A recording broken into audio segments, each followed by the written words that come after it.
এরপরের কথা আছে, নবী করিম সাল্লাল্লাহু আলাইহি ওয়াসাল্লাম বলেছেন এই দাজ্জালের শাসন চিরস্থায়ী হবে না। এটাই হচ্ছে আমাদের আশার জায়গা এবং তরুণ প্রজন্মকে এটাই আমরা শেখাতে চাই, জানাতে চাই। এই দাজ্জালের শাসনটা চিরস্থায়ী হবে না।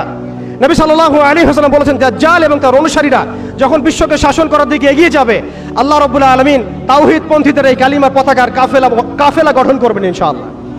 এবং এই কাফেলার মধ্যেই থাকবে ইমামুল মাহদী ইনশাআল্লাহু আযজা ওয়া জাল। এবং তিনি বলেছেন নবী সাল্লাল্লাহু আলাইহি ওয়াসাল্লাম ফালা নি'মাল আমিরু আমিরুহা ওয়া লা নি'মাল জাইশু যালিকাল জাইশ, কতই না উত্তম হবেন সেই আমির এবং কতই না উত্তম হবেন সেই সেনাবাহিনী। তোমরা যদি বরফের উপর সাঁতার কেটেও হয় তবুও সেই জাইশের মধ্যে যোগ দিও। এটা আমাদের সামনে আসতে যাচ্ছে। পৃথিবীর প্রত্যেকটা জায়গায় আপনি দেখবেন তাওহীদপন্থীদের কাফেলা গঠন হবে, ইসলামী রাষ্ট্রগুলো দাঁড়িয়ে যাবে ইনশাআল্লাহ। আপনি দেখেন সিরিয়া পরিবর্তন হচ্ছে, আপনি দেখেন আফ্রিকা পরিবর্তন হচ্ছে, আপনি দেখেন বাংলাদেশ পরিবর্তন হচ্ছে, আপনি দেখেন প্রজন্মের চোখের মধ্যে তাওহীদের ক্ষুধা, আপনি দেখেন প্রজন্মের চোখ জলজল করছে, তারা ইমানের দিকে আসছে, আমলের দিকে আসছে, ইসলামের দিকে আসছে। সময়, time is closing down to the আখিরুজ জামান ইনশাআল্লাহ আযজা ওয়া জাল। এখন কথা হচ্ছে ইমাম মাহদীর বাহিনী এই দাজ্জালের বাহিনীর সাথে যুদ্ধ করতেই থাকবে, করতেই থাকবে, করতেই থাকবে, কিন্তু শেষ পর্যন্ত ইমাম মাহদীর হাতে দাজ্জালের মৃত্যু লেখা হবে না। আল্লাহ রাব্বুল আলামিন এই মিথ্যা মাসিহকে মেরে ফেলার জন্য, ধ্বংস করার জন্য আসমান থেকে সত্যিকারের মাসিহ ঈসা আলাইহিস সালামকে পাঠাবেন এই সিরিয়ার মধ্যেই ইনশাআল্লাহ।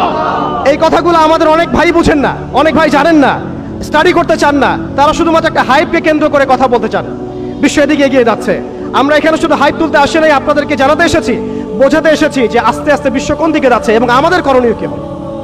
এবার আসেন, এটা ভবিষ্যৎবাণী শুধু নয়, নবী সাল্লাল্লাহু আলাইহি ওয়াসাল্লাম অকাট্য ভবিষ্যৎবাণী।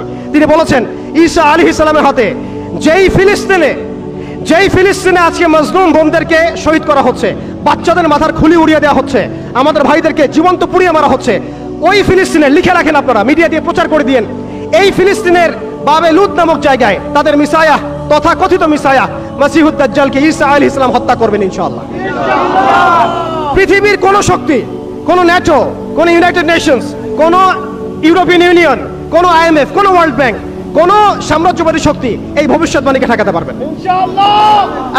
আপনাদেরকে চেষ্টা করতে দেন, সারা পৃথিবীর সমস্ত মুসলমানকে যদি এখন তারা মেরে ফেলে তবু এই অকাট্য ভবিষ্যৎবাণী ইনশাআল্লাহ তাআলা তারা পাল্টাতে পারবে না।